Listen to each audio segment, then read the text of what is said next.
Schedule for Daksu election announced. Voting on September 9th. Draft voter list to be published tomorrow. Nomination distribution on August 12th. Next hearing of Abu Said murder case tomorrow. Trial of genocide to be in a state so that none can raise questions, says law advisor.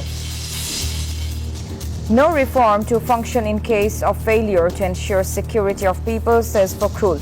Questions forced disappearance commission progress.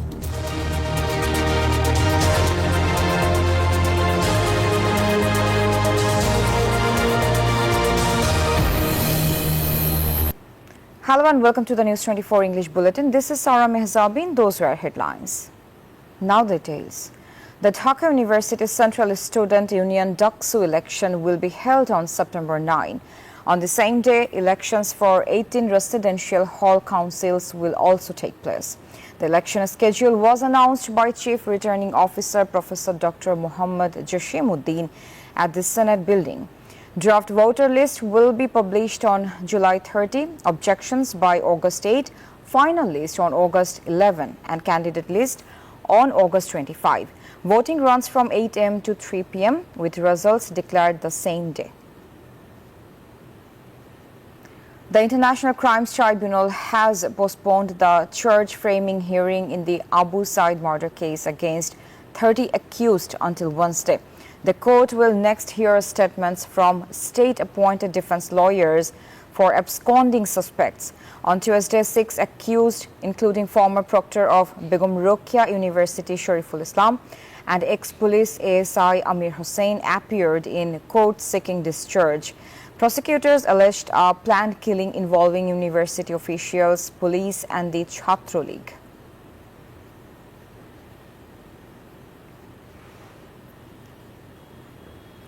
Law advisor Asif Nazrul stated that genocide trials will be conducted so thoroughly that no one can question them.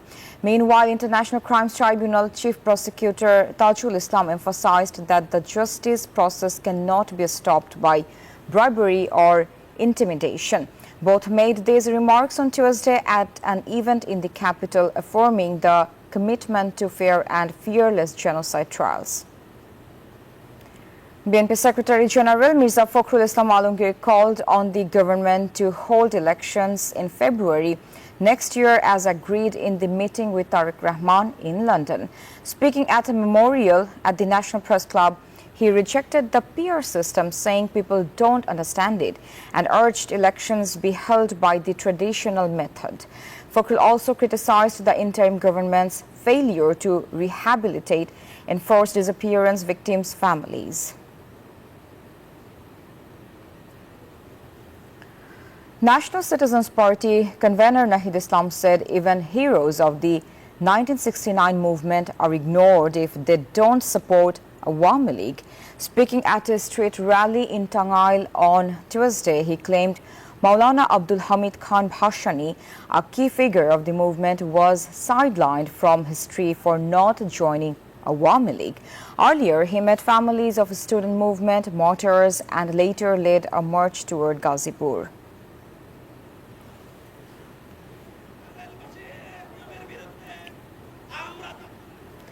Professor Ali Riaz, co-chair of the Consensus Commission, said draft agreements on political consensus topics will be sent to parties within days.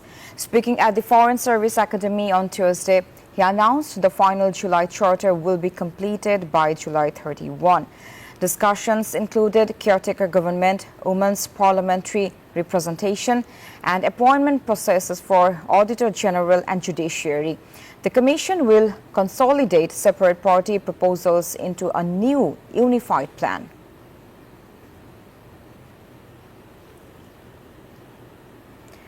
"28 victims of the Milestone School plane crash are in stable condition at the Burn Institute," said Director Dr. Nasiruddin on Tuesday. 5 are likely to be discharged within days, depending on their mental recovery. 10 may be released within a week. He confirmed patients will be monitored at home. Meanwhile, the Cabinet Division has formed a 9-member probe committee led by former Secretary AKM Zafarullah.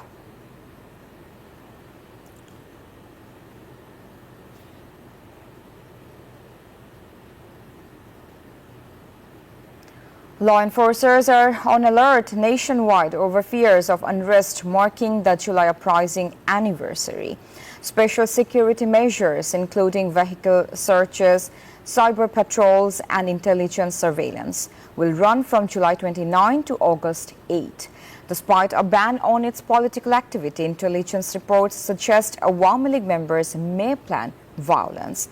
DMP units have been instructed to intensify monitoring and strengthen security across public and private institutions in the capital. Following the deadly plane crash, Milestone School's burned building is being handed over to authorities. Classes will resume Sunday, though over 30 students will never return. Parents and students said living with such grief feels like death.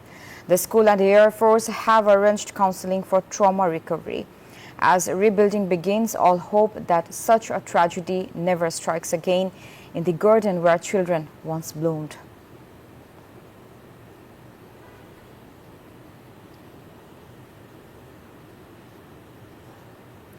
Chinese Ambassador Yao Wen said forming a national government and holding elections are Bangladesh's internal matters.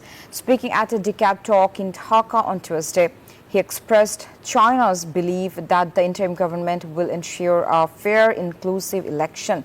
He stressed joint efforts with Bangladesh and Pakistan for regional prosperity. On Rohingya repatriation, he said return to Myanmar is the only solution, though current Rakhine conditions delay the process.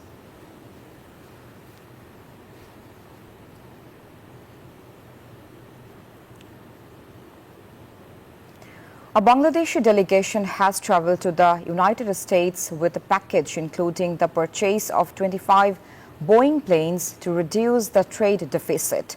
The finance advisor expressed hope for positive outcomes from discussions between the two countries. After a meeting of the Government Procurement Advisory Council, he also stated that the government will no longer allocate land at symbolic prices and emphasized a stable supply of fertilizer and LNG.